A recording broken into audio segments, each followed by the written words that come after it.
Hi, I'm James from Generated by Users, and this is our team, and we're going to tell you some of the things we've learned over the last 4 months building our blog. Anissa. Well, I've realised how much UGC can actually enhance your content, and one of the most memorable posts that I did was when I covered it live using the Cover It Live software, and I used crowdsourcing to gather people's tweets, and it just, anything I missed at this library protest was covered by the users. So it was like the journalists and the users coming together to create news for people to consume. So yeah. Cool. Lindsay?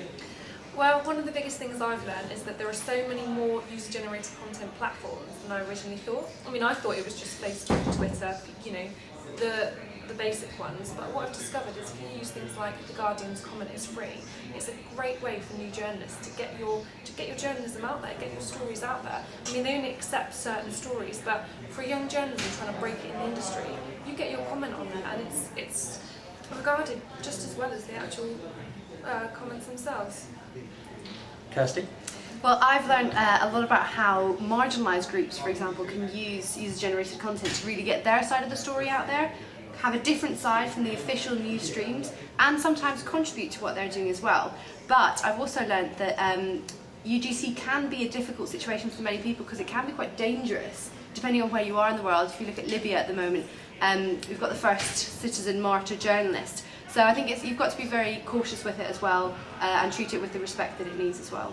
Cool. Lucy? I've learnt through research for a post about the best times to use UGC platforms. So I was mainly looking at Twitter. I've used Twitter for a couple of years, so I really enjoy it, and yeah, I think it's great. But I always wondered when is the best time to tweet, what kind of content, what keywords to use, what words turn people off in your tweets, how often to tweet, all this kind of thing. And a tool, kind of site, a digital marketing site called HubSpot, they've got loads of data on when to tweet, how to tweet, what to say, what not to say.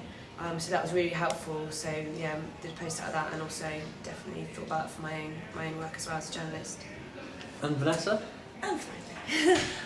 Well, I've learned how important UGC is with celebrity, when you're writing about celebrity stories and entertainment news.